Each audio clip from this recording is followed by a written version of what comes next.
warahmatullahi wabarakatuh. Masih bersama saya Nema Zuria.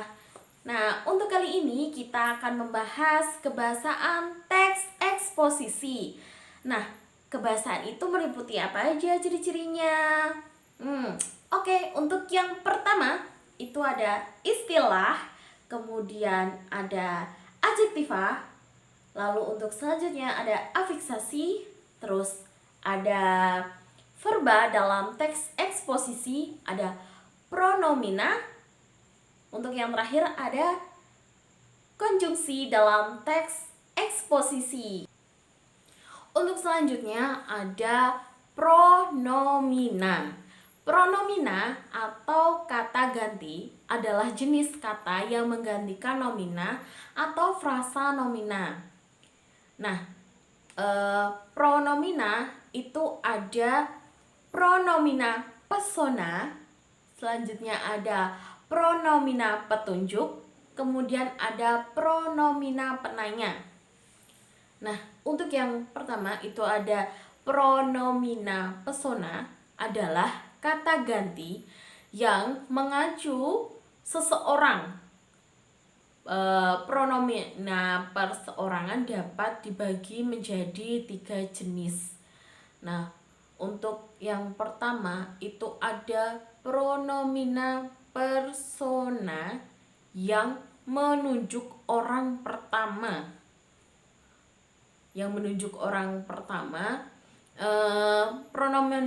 Pronomina persona tunggal dapat digunakan dalam bentuk tunggal dan jamak.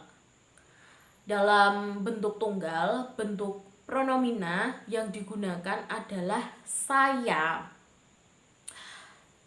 daku, ku, dan ku.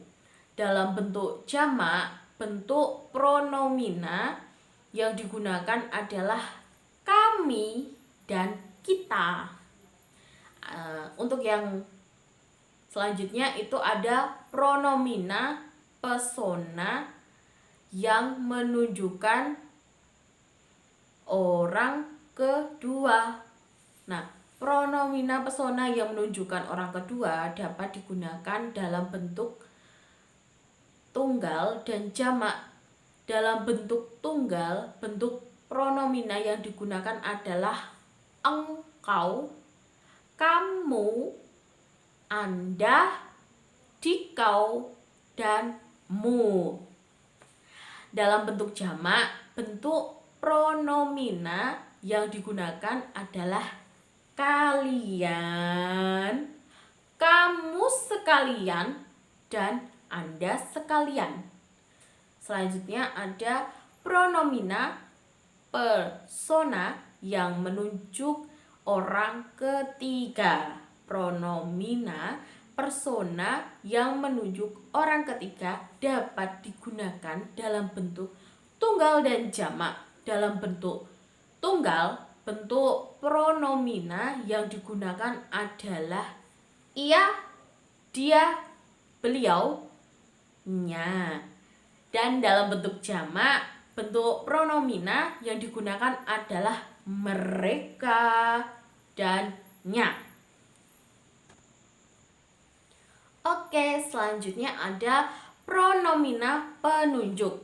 Pronomina penunjuk adalah pronomina yang dipakai untuk menunjukkan sesuatu. Nah, pronomina penunjuk dapat dibedakan menjadi 3. Yang pertama ada pronomina penunjuk umum, terus yang kedua ada pronomina penunjuk tempat, yang ketiga pronomina penunjuk ihwal. Nah, untuk yang pertama itu ada pronomina penunjuk umum, menggunakan kata ganti ini dan itu. Kemudian ada pronomina penunjuk tempat, digunakan untuk menunjukkan suatu tempat. Nah, pronomina penunjuk tempat menggunakan kata ganti di sini, di situ, di sana. Selanjutnya ada pronomina penunjuk ihwal, digunakan untuk mengacu suatu kejadian. Pronomina penunjuk ihwal menggunakan kata ganti begini, begitu, atau demikian. Nah, untuk yang selanjutnya itu ada pronomina penanya. Pronomina penanya adalah pronomina yang digunakan sebagai penanda penanya. Nah, pronomina penanya digunakan untuk menanyakan orang, benda, barang, pilihan, sebab, waktu, tempat, cara, dan jumlah. Nah, pronomina penanya dibagi menjadi beberapa. Yang pertama itu ada pronomina untuk menanyakan orang. Contohnya siapa. Kemudian ada pronomina untuk menanyakan barang. Apa yang dijual? Nah, contohnya seperti itu. Kemudian ada pronomina untuk menanyakan pilihan. Mana yang engkau pilih? Terus ada pronomina untuk menanyakan sebab. Mengapa terjadi hujan meteor? Nah, seperti itu. Kemudian ada pronomina untuk menanyakan waktu. Kapan kamu berlatih sepak bola? Kemudian ada pronomina untuk menanyakan tempat.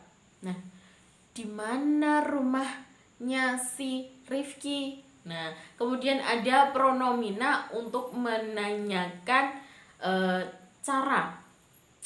Bagaimana keadaan hutan di Kalimantan sekarang, seperti itu. Kemudian ada pronomina untuk menanyakan jumlah.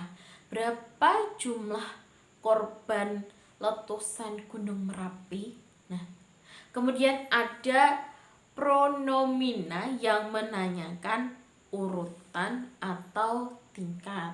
Contohnya, Ani anak keberapa dari bersaudara, seperti itu. Nah, untuk yang selanjutnya yaitu ada konjungsi dalam teks eksposisi. Konjungsi adalah kata yang digunakan untuk menghubungkan satu unsur dengan unsur yang lainnya. Konjungsi disebut juga dengan kata penghubung. Nah, dalam tataran kata, konjungsi termasuk kategori kata tugas. Sebagian kata tugas konjungsi merupakan kata non-referensial. Dengan kata lain, konjungsi tidak mengacu benda tertentu di luar bahasa. Dalam teks eksposisi, konjungsi digunakan untuk memperkuat argumentasi, menata argumentasi dari yang paling kuat ke yang paling lemah atau sebaliknya. Oke, selanjutnya ada konjungsi antar kalimat. Konjungsi antar kalimat, konjungsi yang digunakan menghubungkan kalimat dengan kalimat. Nah, konjungsi antar kalimat diawali konjungsi antar kalimat di awal kalimat. Kemudian di akhir kalimat itu ada tanda koma yang digunakan untuk memisahkan konjungsi antar kalimat. Nah, ada beberapa konjungsi antar kalimat dibagi jenisnya. Yang pertama itu ada konjungsi antar kalimat pertentangan. Contohnya, akan tetapi, namun, biarpun demikian, sekalipun demikian, walaupun demikian, meskipun demikian, sesungguhnya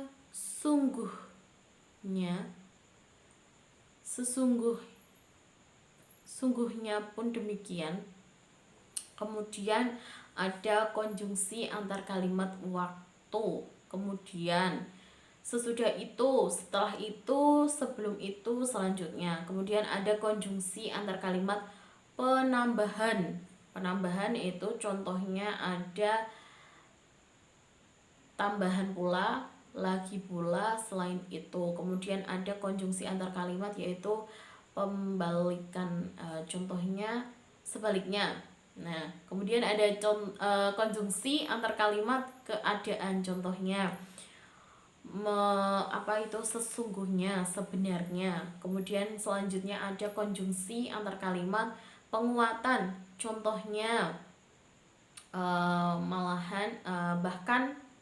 Kemudian ada konjungsi antar kalimat keeksklusifan dan keinklusifan, contohnya kecuali itu. Nah, kemudian selanjutnya ada konjungsi antar kalimat konsekuensi. Nah, contohnya dengan demikian. Kemudian selanjutnya ada konjungsi antar kalimat akibat, contohnya oleh karena itu, oleh sebab itu. Nah, seperti itu.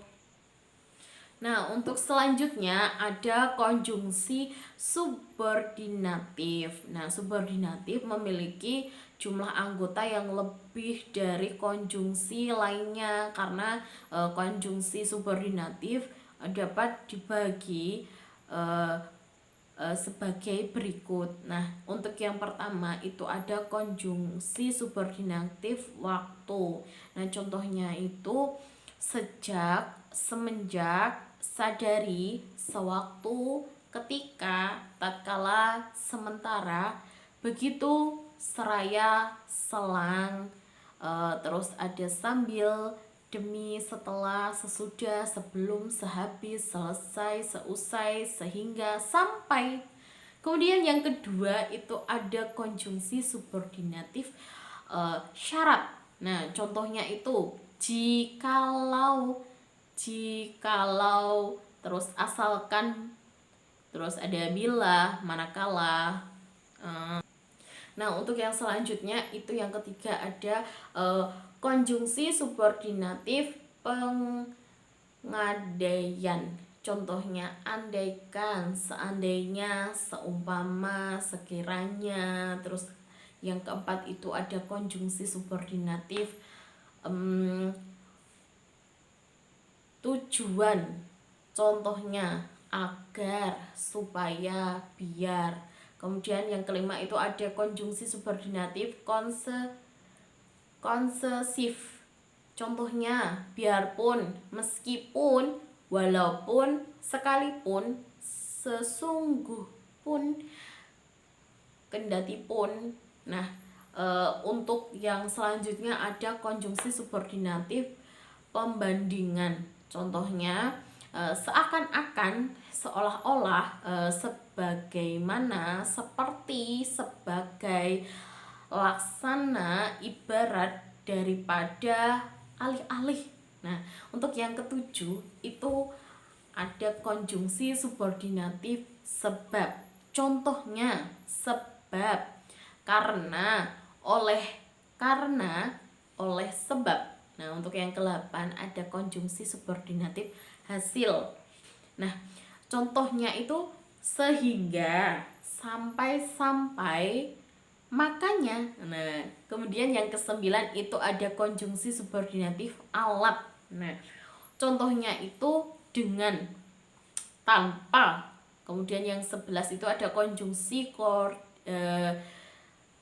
koordinatif komplementasi, contohnya bahwa. Terus yang selanjutnya ada konjungsi subordinatif atributif. Nah, contohnya yang. Terus ada konjungsi subordinatif perbandingan. Itu contohnya sama, dengan, terus lebih, daripada. Nah, saya rasa cukup sekian untuk pembahasan mengenai kaidah dari teks eksposisi, karena itu dibagi menjadi beberapa yang kita dapat simpulkan tadi. Kita membahas mengenai seperti istilah, kemudian ada adjektiva, terus ada afiksasi, kemudian ada verba, pronomina, kemudian ada konjungsi. Saya rasa cukup sekian. Terima kasih. Apabila ada salah kata, saya mohon maaf. Wassalamualaikum warahmatullahi wabarakatuh. See you.